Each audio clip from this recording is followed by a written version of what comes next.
Paano ang kanyang pananim? Ano ba yan? Mustasa. Ayun o, mustasa. Tay! Pwede na po ba yung mustasa niyo? Tawang bahay. Oo nga ito, naka-video na to. Mustasa. 40 daw isang kilo, pwede. Para may uwi mo sa inyo. Oo.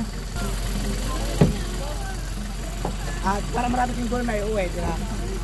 40. Ayun o. Yan guys, napakadami pong gulay.